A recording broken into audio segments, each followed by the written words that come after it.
Olá amigos, salve Maria, estou aqui novamente trazendo um conteúdo novo para vocês, conteúdo que eu espero aí, tenho certeza que vai ser de grande ajuda para sua caminhada espiritual, para sua subida para o Monte Carmelo. Você já percebeu, meu irmão, de repente você que está aí já há algum tempo de caminhada na igreja, que de repente você parou para fazer um exame de consciência, né, para olhar sua trajetória e percebeu que talvez de um tempo para cá sua vida espiritual meio que deu uma estagnada, meio que parece que as coisas não fluem, parece que você não sai do lugar, você não consegue crescer no amor, nas virtudes.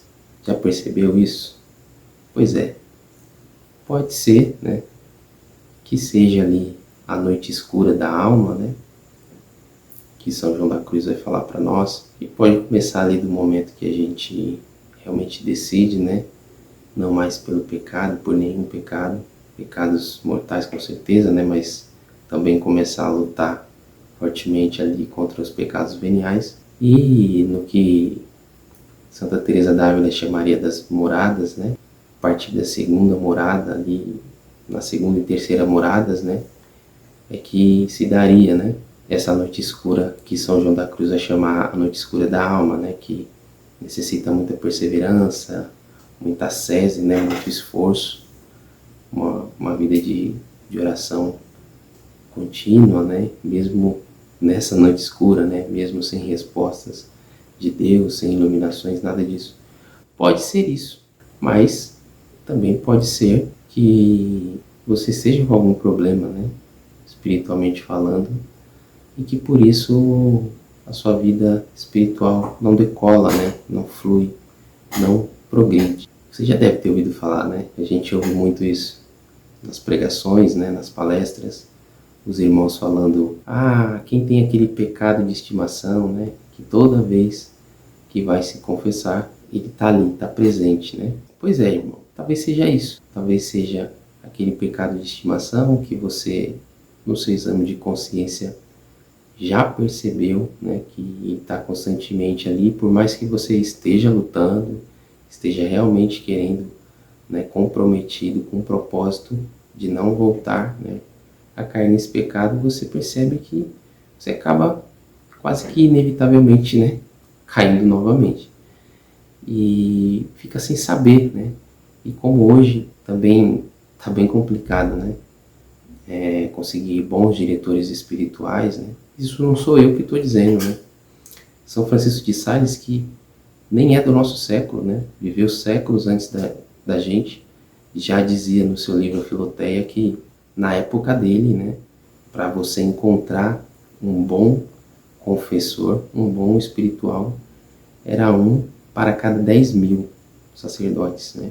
Quanto mais hoje, né, onde os tempos modernos, né, avançam aí, como disse, né, São Paulo VI, a fumaça de Satanás entrou, né, na igreja, na barca. Então, hoje em dia está bem difícil mesmo conseguir bons diretores espirituais que tiveram ali uma boa teologia, que tiveram uma boa filosofia, que estudaram a boa psicologia, né, para compreender o ser humano como um todo e poder pastorear, né, não é verdade?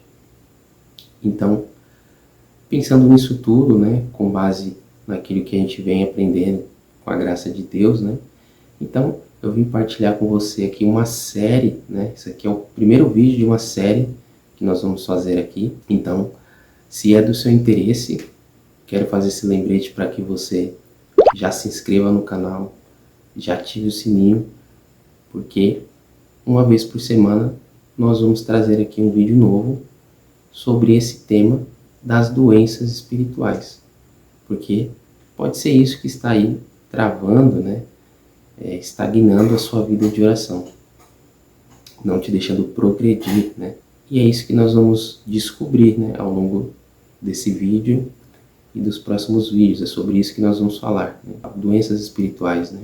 E como eu disse, pegando esse raciocínio, né, dessa dificuldade dos sacerdotes, de bons diretores espirituais, de nos ajudar a compreender o que se passa conosco, o que a gente pode estar fazendo de errado, ou precisando começar a fazer, né, para realmente combater o pecado na origem. Muitas vezes a gente tem aquele pecado recorrente, mas existe uma origem, né, uma raiz que está nos levando, né, a cometer aquele determinado erro, aquele determinado pecado. Então, muitas vezes nos falta isso, né? Enxergar na raiz o que nos está, né, está nos fazendo cair nesse pecado. De repente, a raiz não é o próprio pecado em si que a gente comete, mas é algo mais profundo, mais enraizado, que precisa, então, ser tratado na raiz, né? Porque senão nós ficamos tratando só as causas, né, da doença ali, e não a doença em si, né, para curar, né, de fato, na raiz. Nós vamos falar aqui então dessas doenças espirituais.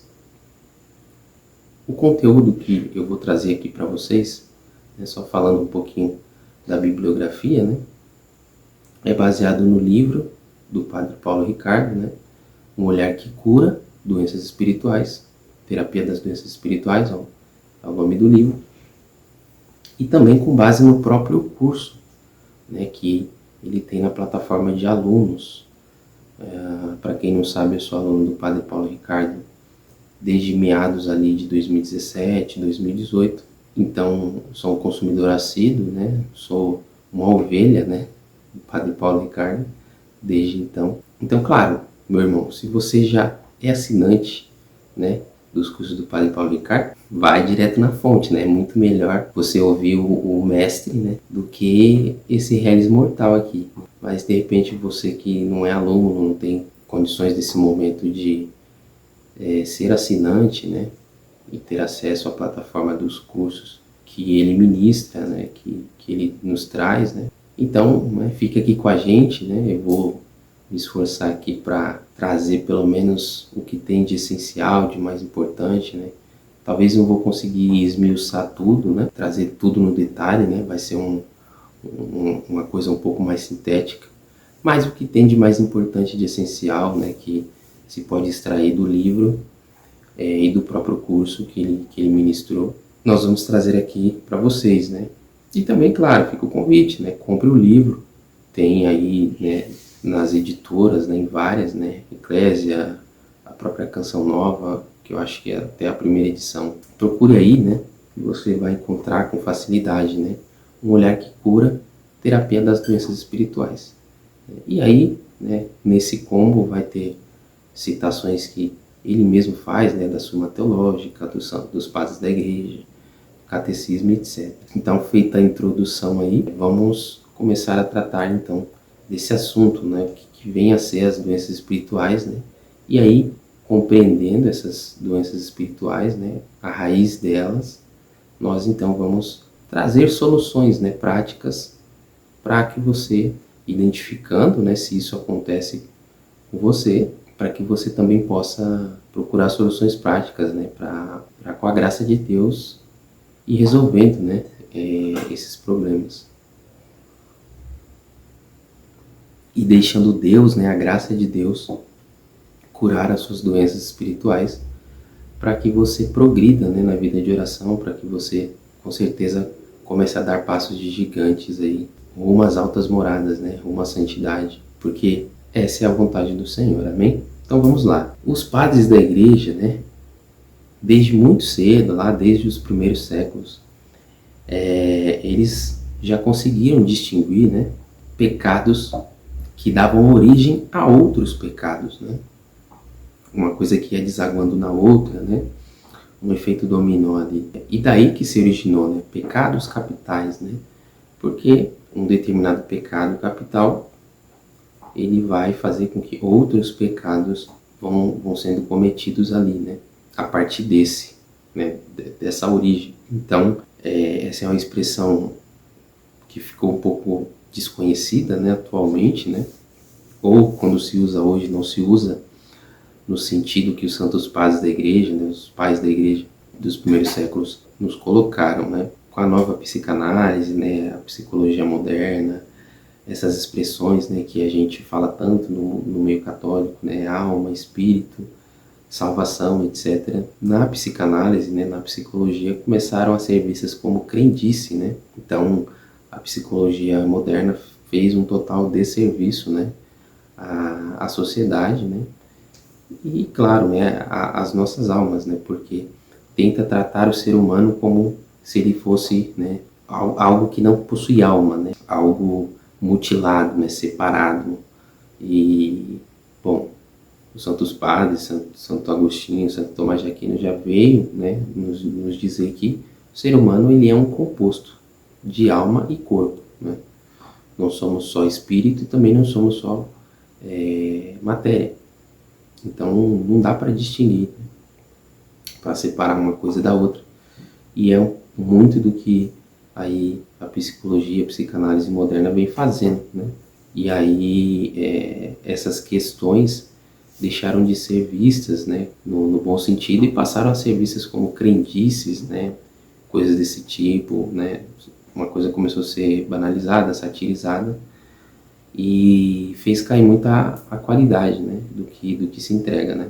Então, nós precisamos já partir desse princípio, né, de ir colocando as coisas no lugar, né, colocando a devida importância de cada coisa para que a gente possa, estabelecendo as premissas corretas, né, prosseguir no compreendimento completo e também correto, né, de toda coisa. Bom, então o fato, né, é que cada um de nós aqui, se a gente olhar sinceramente para dentro de nós, né, nós vamos perceber em nós mesmos, né, que existe uma desordem interior, né, porque que mesmo eu tendo uma experiência, né, eu recebi o querigma, o anúncio, né, do amor de Deus, da pregação, aquilo que o Senhor mandou na Ide, né, pregar o Evangelho, eu recebi o anúncio, eu recebi a boa nova, eu vi essa verdade, eu me decidi por essa verdade,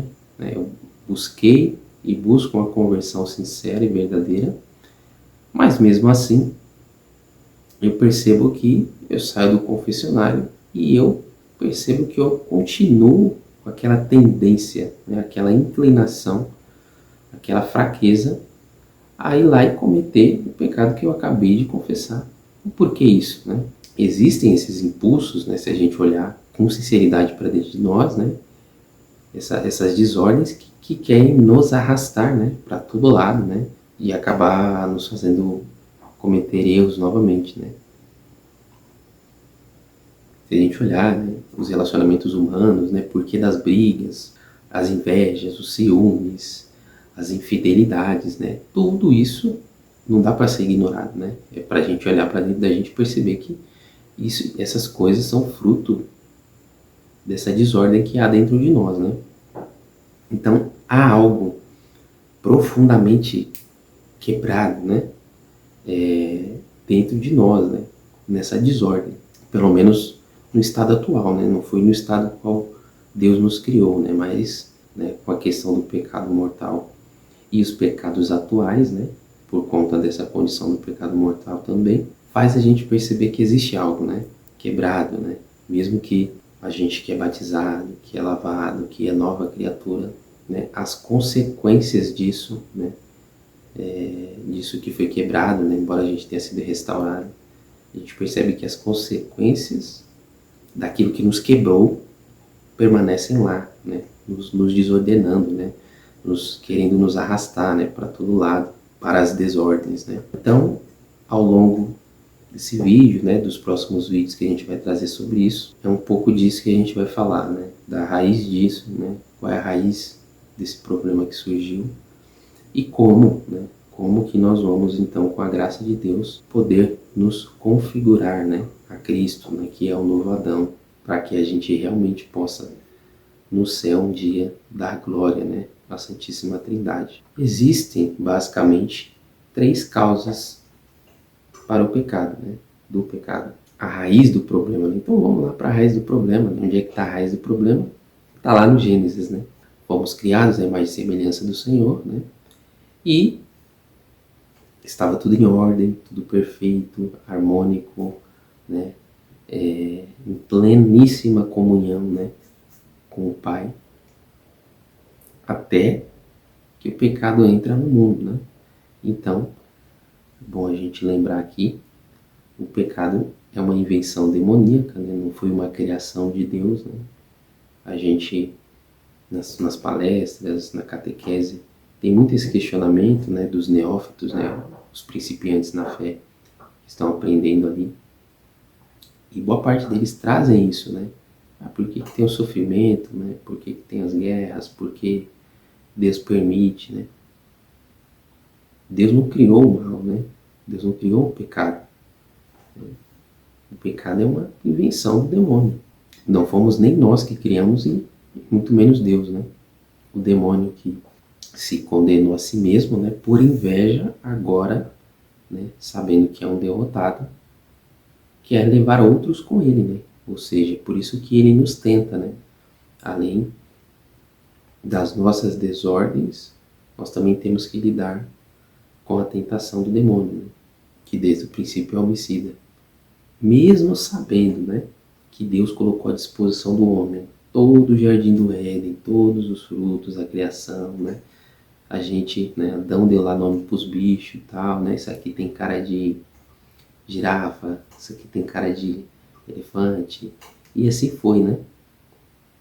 Então, Deus deu um mundo inteiro de possibilidades ao homem, ao ser humano, no Jardim do Éden, e só proibiu uma coisa, né?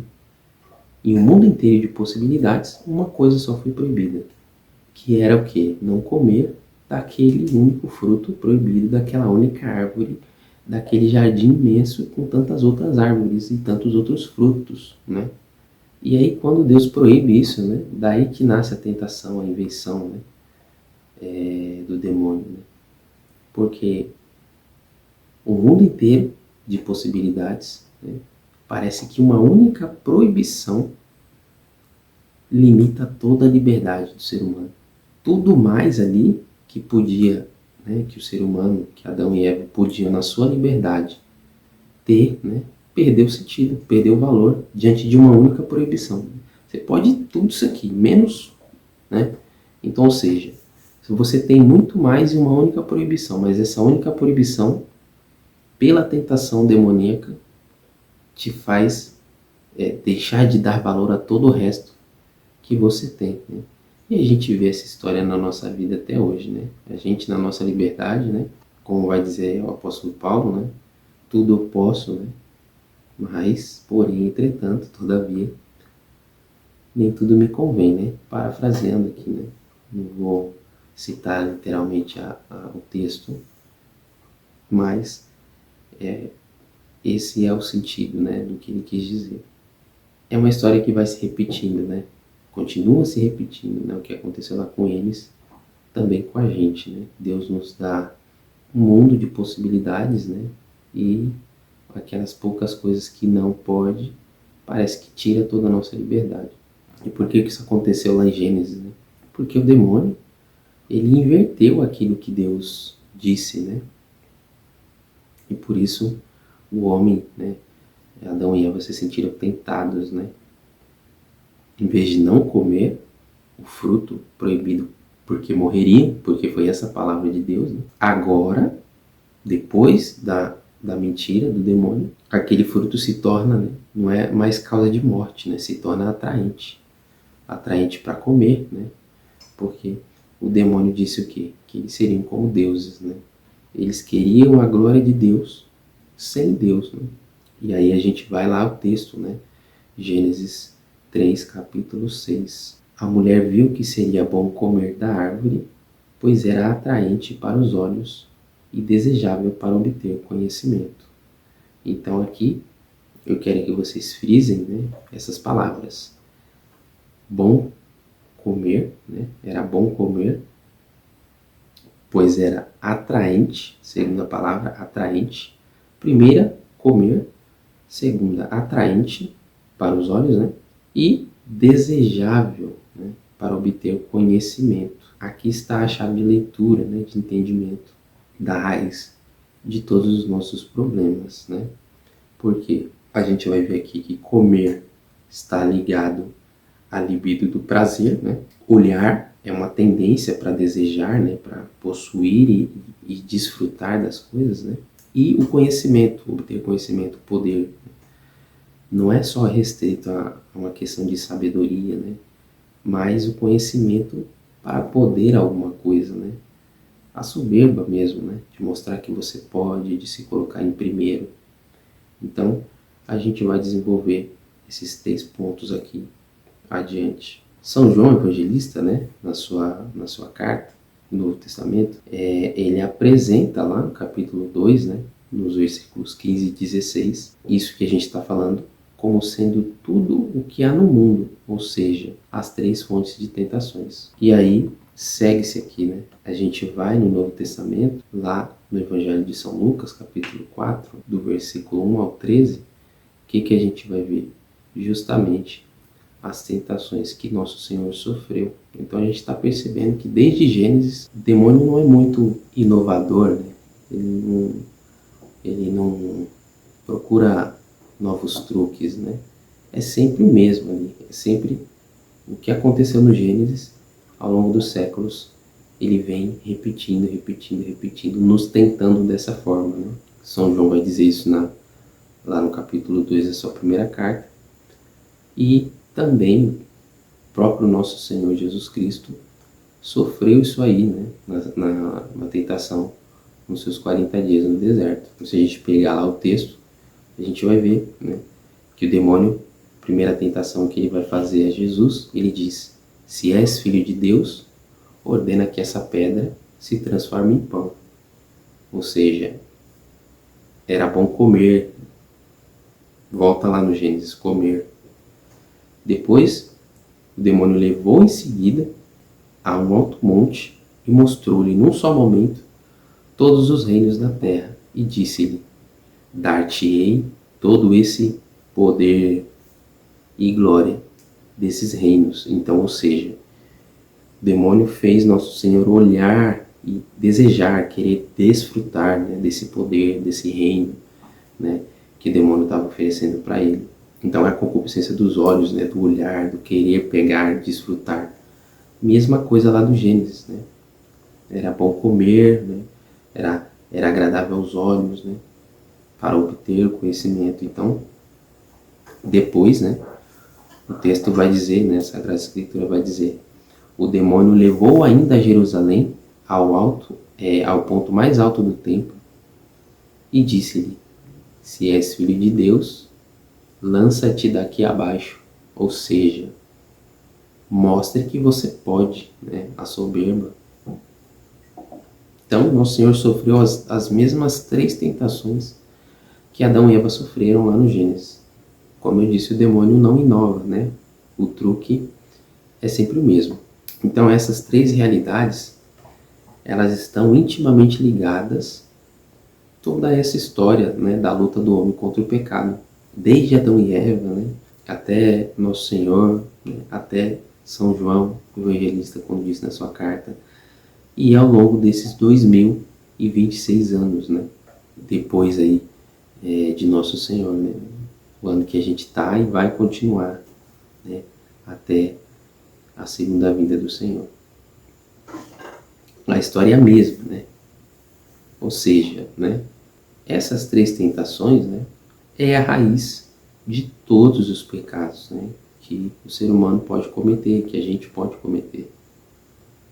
Qualquer pecado, ele vai, se a gente buscar na raiz, ele vai estar ligado a um desses 3, ou mais de um dos 3, ou os 3 ao mesmo tempo.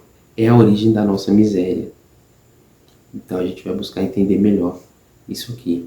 Indo um pouquinho mais fundo, né, o que seriam então o que está ligado, né, a essas 3 tentações que a gente viu lá no Gênesis, viu nosso Senhor também passar por essas tentações.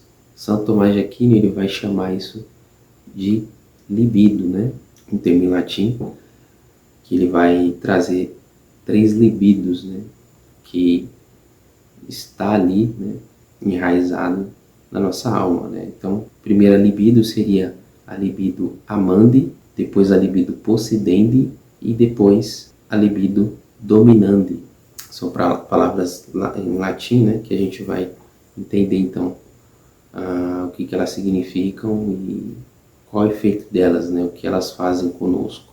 Mas antes da gente explicar, né, cada uma dessas três, é importante a gente entender que a nossa alma possui três faculdades, né? Então, para a gente não confundir, porque a gente está falando de três libidos, né? E agora a gente também está falando que a nossa alma existem três faculdades, né? Três potências. A potência racional, a potência concupiscível e a potência irascível. Essas três libidos, elas vão estar só em duas potências da nossa alma. É a potência concupiscível e a potência irascível. Não vai estar na potência racional da nossa alma, que é a mais elevada, né? Essa potência aí da alma. Os pecados vão estar nos andares inferiores da nossa alma, que é justamente a potência concupiscível e a potência irascível. Beleza? Então, Santo Tomás de Aquino, ele diz lá na primeira seção da segunda parte da Suma Teológica, lá na questão 77, no artigo 5º, que as desordens que estão em nós, por causa do pecado, possuem duas raízes. A potência concupiscível e irascível, que eu já adiantei para vocês aqui. Então agora sim, né, que a gente já viu que a gente tem essas libidos, né, que são três, e essas três libidos, elas vão estar atuando em duas das três potências que a gente tem na alma. A potência concupiscível e a potência irascível, beleza? Bom, então vamos falar aqui da libido amande, né? A libido amande, ela vai estar na faculdade concupiscível da nossa alma, né? Que libido é essa? É aquela libido, né, que deseja as coisas, né? Então, quando a gente quer algo que está ligado à nossa natureza, né? Ou seja, às nossas necessidades fisiológicas, comer, beber, então, ele está aqui, né? Então, veja só, né? O que é o pecado? É essa desordem de pegar uma coisa natural, uma coisa da nossa necessidade, né? Nós temos necessidade de comer, né, para se manter vivo. E quando ela é deturpada, né, quando ela é desordenada, essa libido, quando ela vai ser desordenada e se tornar um pecado, né, é daqui, né, desse mesmo desejo que a gente tem de comer, de beber, né, que é o prazer, né, a satisfação de satisfazer as nossas necessidades fisiológicas, é daqui que vai sair o vício das drogas, enfim, o alcoolismo, tudo isso. É aí que mora o perigo, né? Porque é algo que a gente, é um desejo natural que a gente tem da nossa necessidade, mas que se é exagerado, né? Se é desordenado, vai nos arrastar, né, para esse tipo de situação. Quando a gente pega o desejo que o próprio Deus, né, ele nos criou com esse desejo, né? Nós estamos com fome, nós comemos uma comida, né, saborosa, e nós sentimos o prazer, né, do gosto da comida, da bebida, né? Estamos com sede, tomamos água, é prazeroso. Então, ou seja, né, Deus nos criou, Ele colocou esse desejo em nós. Porém, quando a gente pega esse desejo que Deus colocou em nós, e aí a gente esquece de Deus, né, tira Deus da equação, a gente acaba fazendo com que essa potência que Deus nos deu, colocou na nossa alma, vai na direção errada, na direção oposta da que deveria, né? Perde a medida. E aí é que está, né, toda a questão, por exemplo, da gula, né? Porque tem o pecado da gula.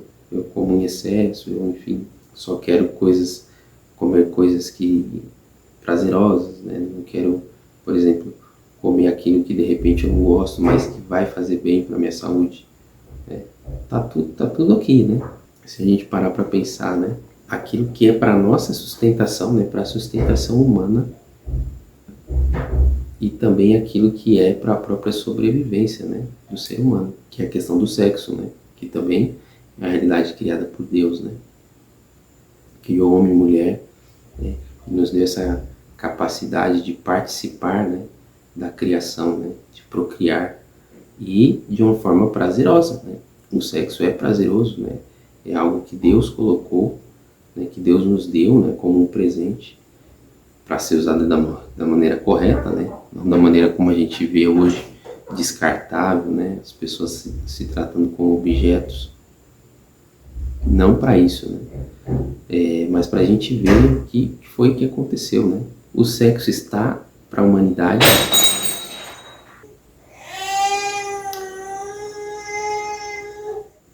O sexo está para a humanidade, assim como a comida está para mim, para cada indivíduo em particular, né? E olhem só, né? O que o pecado fez, né? Com tudo isso, né? Por quê? Porque a gente vê que na mesma época, né, em que há mulheres anoréxicas, né, ou em sobrepeso, com problemas psicológicos, problemas emocionais, nós temos também, ao mesmo tempo, uma humanidade que quer fazer sexo, mas não quer fazer filhos. Queremos comer, mas não queremos engordar. Queremos fazer sexo, mas não queremos fazer filhos, né? Essa desordem, né, causou aí essa doença presente na humanidade, né, que está desde lá, né, do versículo da palavra que disse: era bom comer, em Gênesis.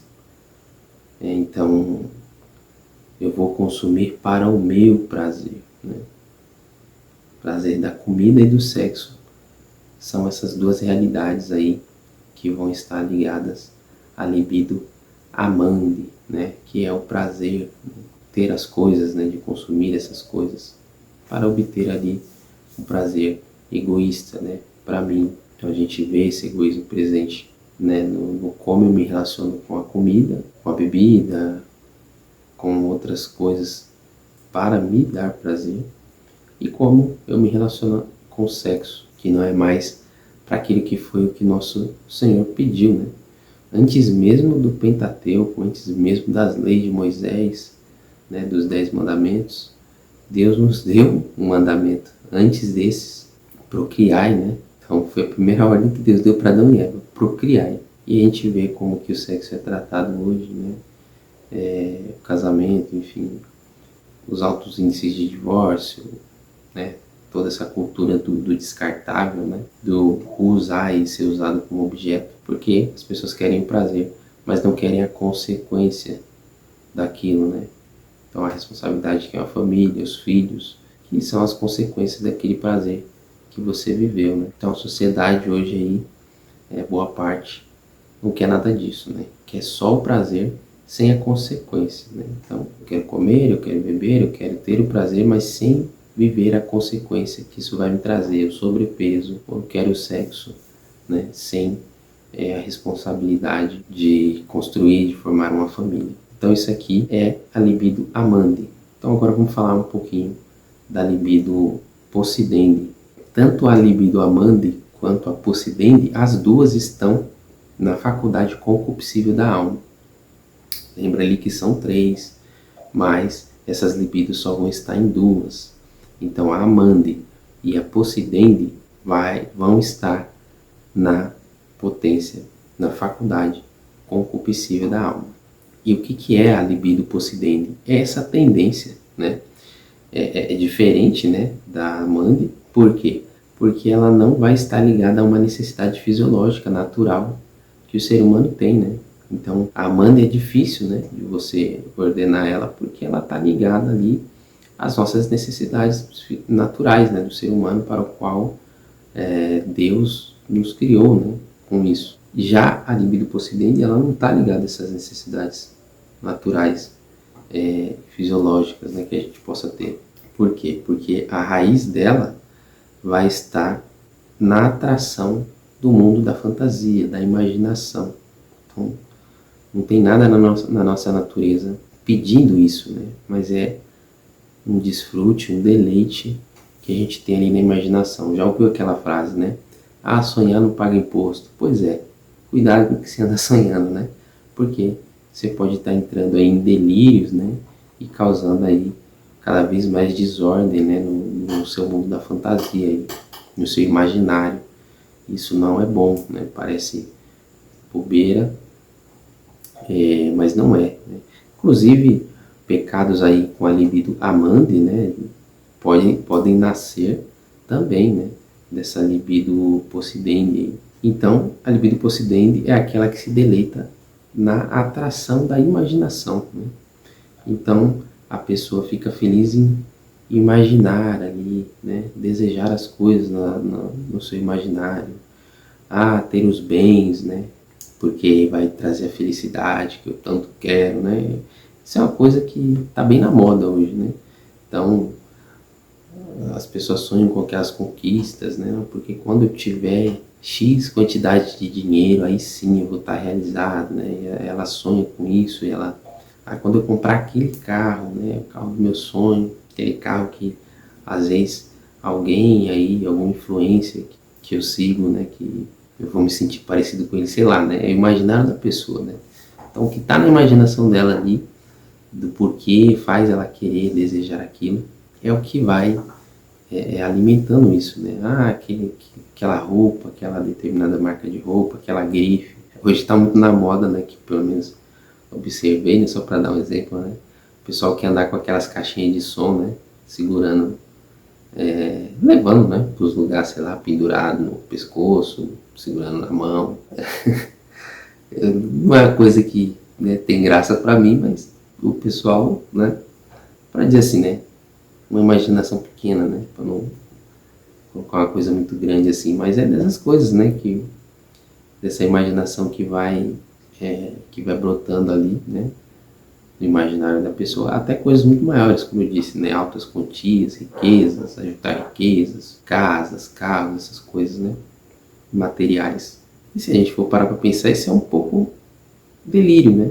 Que imaginar a minha felicidade é aquilo que eu imagino, né? Que eu não tenho, que eu tenho uma fantasia de possuir, que talvez eu nem possua, né? Mas ainda que eu chegue a possuir, aquilo não vai me satisfazer, né? Não vai me dar a verdadeira alegria. Então, para tentar exemplificar um pouco mais essa tendência, né? Que é uma fantasia delirante, né? Vamos comparar aqui. Quando eu morava com os meus pais, né? Tinha uma hamburgueria, né? De lanche artesanal que eu gostava muito, né? Então, quase toda semana, pelo menos uma vez na semana, eu consumia, né? Então, eu queria lá, né? Acho que até fechou, né? Essa hamburgueria, mas chamava NT Burger, né? Quando eu tenho fome e eu penso em comer algo, né? Que eu goste, mas existe alguma coisa, pelo menos, na minha necessidade natural, que me diz, né? Tá com fome, tô com fome, né? Manda alguma coisa aí para me sustentar aqui, né? Então tem uma coisa na minha natureza dizendo eu quero comer. Isso é natural, é uma necessidade. Agora, quando que a gente vê um homem ou uma mulher e ali a gente pode também querer, talvez desejar, né? Essa pessoa sexualmente falando, Deus nos criou, né? Existe algo na gente que aponta para isso, né? Então, até aí, tudo bem, né? Existe algo em nós que aponte para essas coisas, né? Mas não tem nada na nossa natureza que pede dinheiro, pede roupa para me satisfazer, né? É claro, o dinheiro é um meio, né? Até para nossa sobrevivência, né? Mas é um meio, não é um fim, né? Então, quando a gente começa a olhar para o dinheiro, para o acúmulo, né, de bens, como um fim, né? O fim da nossa vida, né? A nossa finalidade é essa. Eu trabalho para acumular riqueza e é só isso. Não é um meio que eu vou usar para prover a minha família, para ter a minha dignidade, para, enfim, alcançar objetivos que façam sentido, né? Então, aí eu estou usando como um fim, né? Que não faz sentido. Se a gente parar para imaginar aqui, né? Isso acontece mais com as mulheres, né? Tem alguns homens também que tem isso, né? Mas, de modo geral, acho que as irmãs aí vão concordar comigo. Veja se isso já aconteceu com você, irmã. Você passou horas, dias, né? Às vezes meses, passando ali, né? Indo, voltando do trabalho, vendo aquela peça de roupa na vitrine, né? E, né, nossa, né? Como eu queria comprar esse negócio aqui e tal. Você fica ali, né? Admirando aquele negócio, desejando, né? No seu imaginário, né? Aquela coisa, aquela roupa, enfim, aquele produto que seja. Só que aí quando você compra, chegou em casa, guardou, perdeu a graça. É ou não é verdade? Por quê? Porque o deleite estava em imaginar, né? Em desejar ter a coisa. Então está no imaginário. Quando esse imaginário vira realidade, acabou a graça. Não tem mais alegria nenhuma. Aí você já quer imaginar comprar outra coisa. Então é uma escala menor daquilo que eu falei, né? Das pessoas que tem plano de carreira, né? De acumular riquezas, de chegar em tal cargo, tal, né? Aí ela se abdica de tudo, deixa tudo para, né, para depois, se foca nessa prioridade, e quando ela chega lá, aí ela descobre que aquilo ali não completou ela, não satisfez ela, e enfim, né, talvez ela vai viver a vida buscando o próximo nível, porque é isso, né? Salvo engano, é Santo Agostinho que diz, né? Que só Deus que é capaz, né, de saciar a nossa alma, essa fome, esse desejo, e nós não vamos estar satisfeitos enquanto a nossa alma não encontra. Então essas pessoas que vivem assim, né, esse looping, né, alcancei aquilo, não, agora eu quero aquilo, agora eu quero aquilo, insaciáveis, né? Só Deus pode saciar a sede da nossa alma, né? Então, coitadas, né, tão perdidas, né?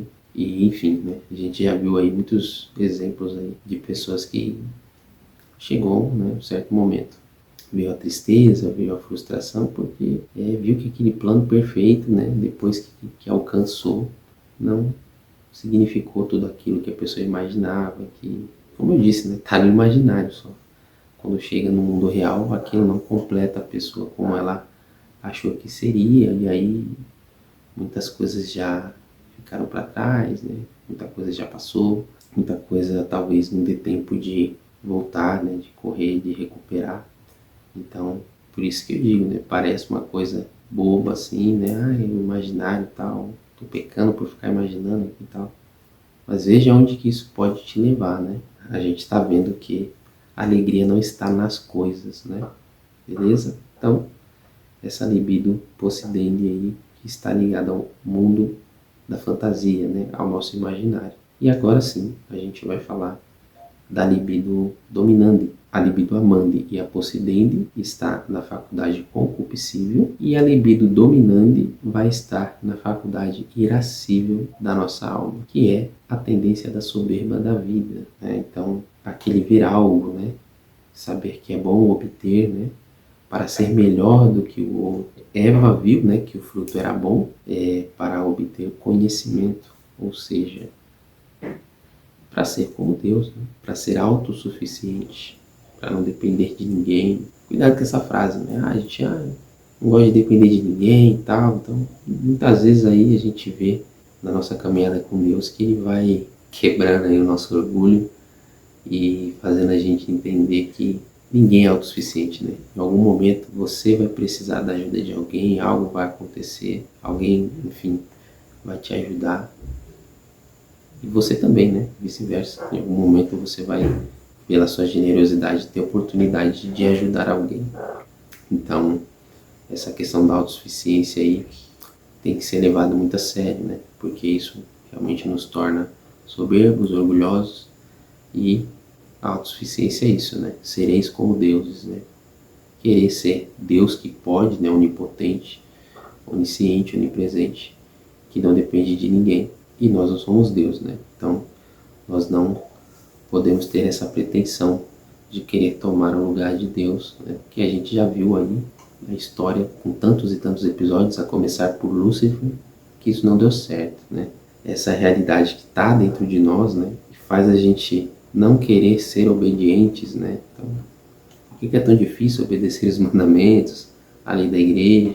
Por quê? Porque tem essa raiz, né, do orgulho, da soberba, né? Da gente querer questionar, né? Se a gente não tem resposta para algo, a gente acha que tem que ter todas as respostas, né? Nós não compreendemos, né? A providência é divina, não é minha. Eu não entendo tudo, eu não enxergo tudo, eu não posso tudo. Então veja bem, né? Esse é o pecado próprio de Satanás. Esse é o pecado dele, né? Porque sendo puro espírito, ele não poderia ter a libido amandi e a possidendi, né? Porque, enfim, ele não tem matéria, né?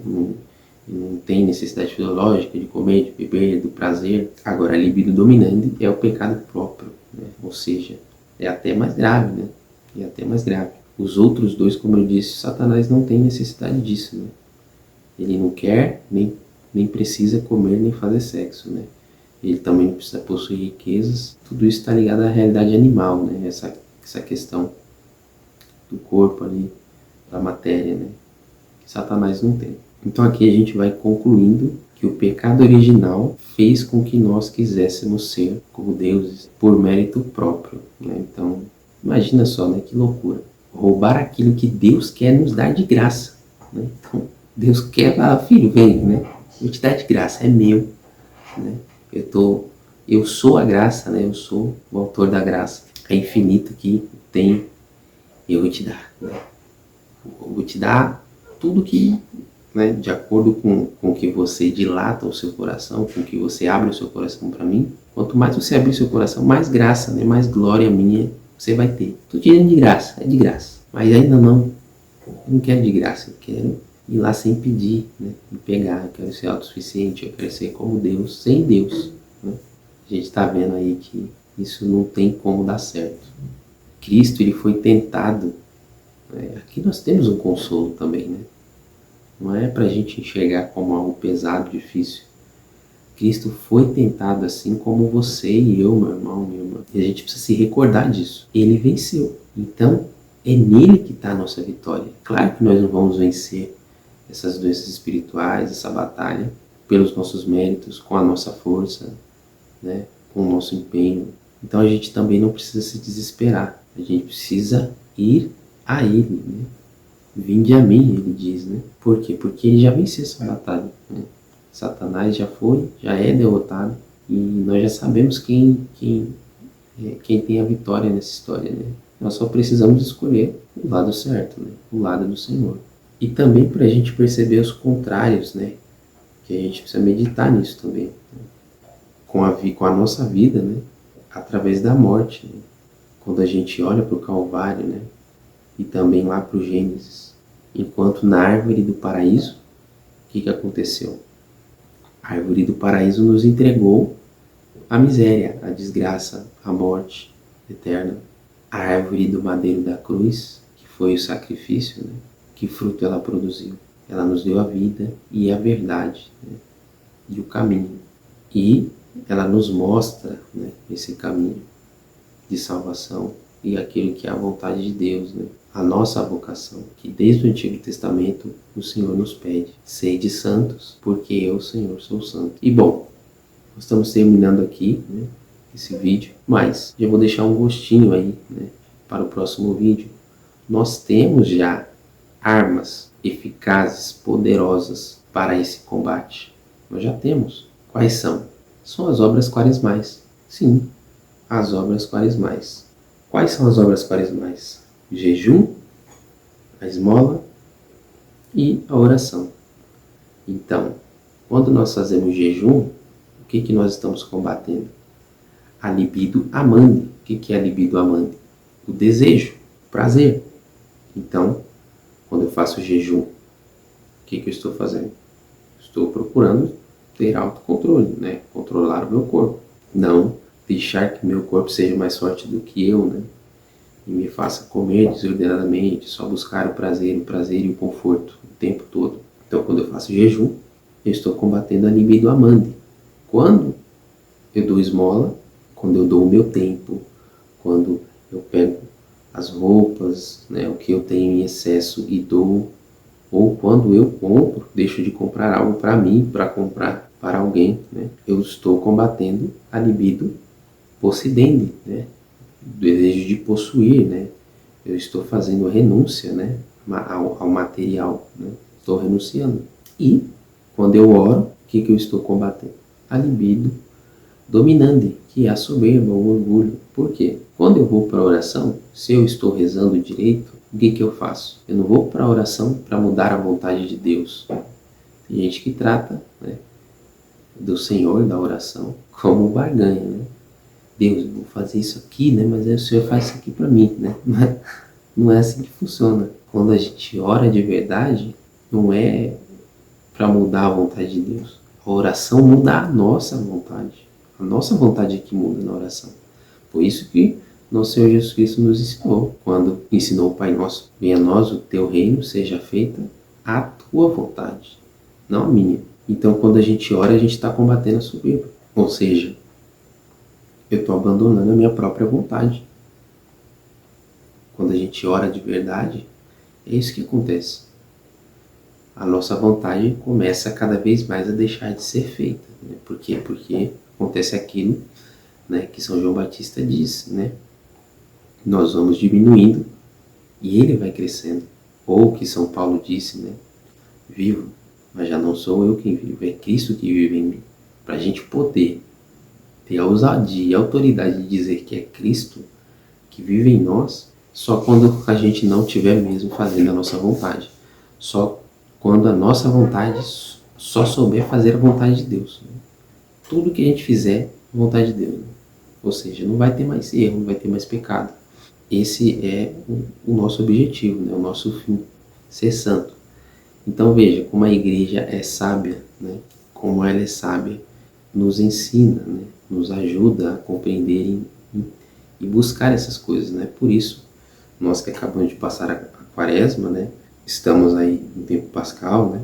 Tempo de júbilo, de alegria, mas o que a igreja, qual foi o tempo da quaresma? Justamente isso, né? As obras quaresmais, jejum, esmola e oração. Justamente essas três ações práticas combatem justamente esses três pontos que estão na origem do pecado e, né, que são essas más inclinações e que vão nos fazer, a partir daí, cometer muitos pecados. Então nós temos as ferramentas, né, para fazer isso, não apenas na quaresma, né? A igreja todo o tempo separa um tempo litúrgico, né, um tempo da igreja, uma vez por ano, para nos lembrar disso, mas são coisas que nós temos que fazer sempre, né? Não só no tempo da quaresma. Vejam os votos religiosos, né, dos nossos irmãos religiosos. Quais são, né? Castidade, pobreza e obediência. É a mesma lógica das obras quaresmais, né? Em um nível até mais, não gosto de usar essa palavra radical, né? Mas em um nível até mais exigente, né? Porque o irmão que faz o voto de castidade, né, o religioso que faz o voto de castidade, o que ele está combatendo? A libido amandi, né? Ou seja, eu vou viver a castidade, a pureza, então eu não vou usar ninguém como objeto. Não vou usar ninguém como objeto. Eu vou viver aqui a minha castidade perpétua, né? Eu não vou me relacionar com ninguém. Então, eu não vou fazer da outra pessoa Deus para consumi-la. Né? Porque é isso, né? Que as pessoas, por exemplo, casal de namorado, né? O que eles fazem, né? Que vivem na fornicação, no pecado mortal do sexo, né? Antes do casamento. É isso. Né? Eu faço do outro Deus, idolatria, e vou e o consumo. Né? Quando a pessoa comete o pecado mortal, é isso que ela está fazendo. Né? No caso aqui da libido amandi, né, do sexo desordenado, ela está fazendo a outra pessoa um ídolo, né, um Deus, e usando ela, né, e consumindo ela. Então, o irmão religioso, quando faz o voto da castidade, ele quer justamente ficar, né, o mais longe dessa realidade. Quando ele faz o voto de pobreza, que é a esmola, que é o que? Né, contra a libido possidendi, né, de possuir. Né? O religioso que faz o voto de pobreza e não tem nada. Né? Ele abre mão dos bens, ele não tem nada no nome dele, não tem nenhum bem, ele não tem absolutamente nada. Então, né, o que ele está combatendo? Está combatendo não fazer das coisas materiais o seu Deus, né? Que é a avareza, que também o apóstolo Paulo vai dizer nas suas cartas, né? Que é a idolatria, a avareza, é isso. E o terceiro voto que os religiosos fazem, né? A obediência, né? Que é uma coisa muito, muito, muito séria, né? Para os religiosos, né? Ou seja, né? O religioso que faz ali seu voto de obediência, muita coisa aí que não seria pecado, mas ele não faz por obediência ao seu superior. Ou seja, o que ele está combatendo? A soberba, a vaidade, né? De se fazer ele mesmo Deus, né? Dele mesmo autossuficiente. Ele está sempre obedecendo o superior, está sempre obedecendo alguém de modo mais explícito, né?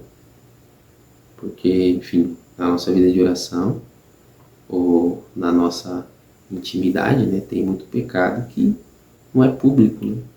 Só Deus que sabe.